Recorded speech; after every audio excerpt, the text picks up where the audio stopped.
Welcome back. Today we will discuss ethical considerations impacting educational practices. Parents are probably the ones who know their child the best. So, educators need to be ready to listen and discuss issues about which parents express concern. And educators should acknowledge the expertise and level of understanding that parents bring to the table and that they can learn from each other. This collaborative approach will allow teachers and parents to create and implement beneficial learning experiences for children. However, parents' participation needs substantial improvement, especially in the field of special ed. And educators have a legal and ethical responsibility to ensure parents' involvement in schools. Therefore, in this chapter, we will talk about some ethical considerations and practice in special ed and strategies that ensure ethical practices in parents' professional interactions. Your textbook explains that ethical practice happens when professionals demonstrate essential skills, competencies, and dispositions that influence their behaviors toward students, families, colleagues, and communities and affect student learning, motivation, and development as well as the educator's own professional growth. So, educators must demonstrate fairness, trust, mutual respect, advocacy, and effective communication and collaboration skill. However, very unfortunately, little information exists about ethics in special ed, and special educators often overlooked the ethical dimensions of professional practice because they have so many other things to do at school and probably they were not educated enough in terms of the ethic when they were in their teacher preparation program. Professional ethics is a system of moral principles and values that related to individual behaviors, a class of human actions, or a group of specialists. Educators comprise one such group. Their behaviors are influenced by ethical codes that identify and communicate their responsibility toward and relationships among colleagues, students, and parents. So, learning about ethical codes will be really important task for you while you are in the teacher preparation program. Now, we're going to take a look at such ethical codes. Several educational professional organizations such as Council for Exceptional Children, CEC, National Association for the Education of Young Children, NAEYC, and National Education Association NEA have ethical codes that emphasize prevention of detrimental practices related to interactions with children, caregivers, and colleagues. And those codes provides frameworks for ethical behavior as well as general support to professionals when they face ethical dilemmas that test their commitment to maintaining exemplary standards of practice. For example, NEA, National Education Association Codes of Ethics concerns commitment to the student and commitment to the professions. According to them, teachers cannot restrain or deny students' pursuit of learning or varying points of view, nor can they alter contents knowledge to inhibit student progress.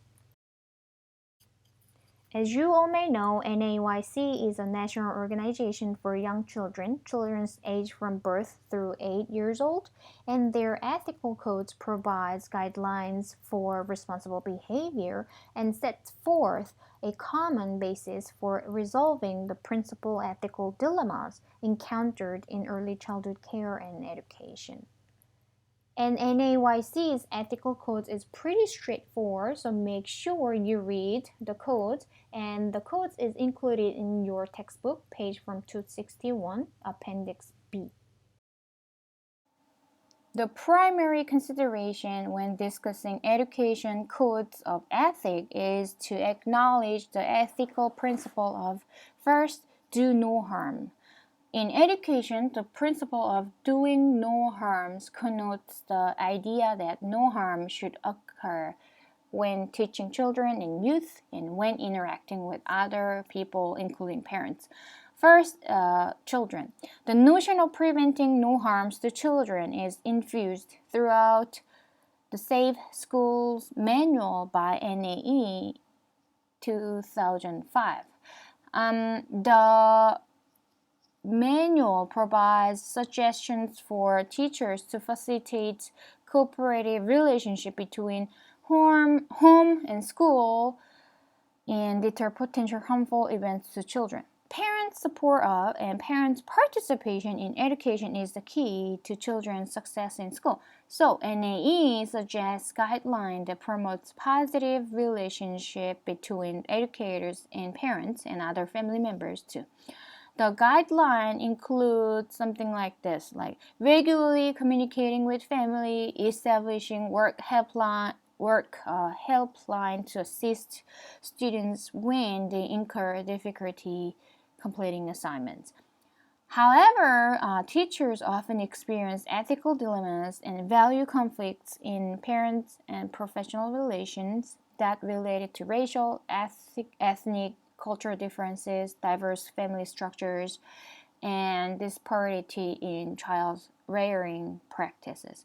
But teachers must keep in mind that, as NAE guided, teachers and school district cannot against any family members because of their race, color, gender, political perspective, and religious belief, etc. NAE also highlight stereotyping, prejudice, and labeling due to those cultural factors are undeniably harmful and interfere with people's access to high quality education programs and their civil rights. Therefore, as you see in figure 9.2 in page 180, teachers can use the guideline for appropriate positive behaviors and interactions when working with families and children which are addressed in the Safe School Manual by NAE. The guideline includes distribute parenting tips related to nutrition and homework help, and model appropriate communication skills, which include speaking in quiet voices and using positive rather than negative statements with children. So please take a look at figure 9.2 and keep in mind when you interacting and working with children and family. Using the codes of ethics, many researchers suggest explicit guideline and direction for applying those codes when teachers are interacting family members and parents. So the chapter summarizes the step-by-step strategy teacher can use when confronting ethical dilemmas when interacting with parents and other family members.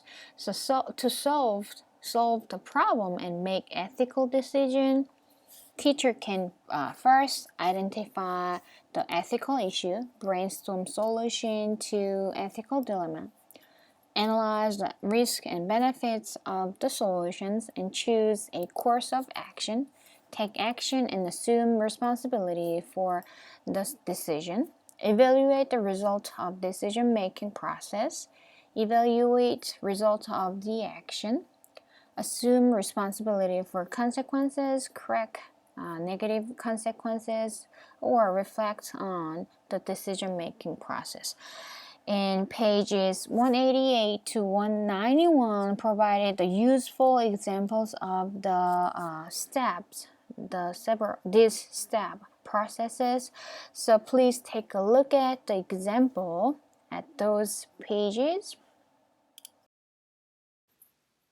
Lastly, there are always barriers to initiating and maintaining ethical and confidential practices when working with parents and family members. The example barriers include lack of effective communication, use of education jargon, lack of trust, myriad points of view, and scheduling and space issue.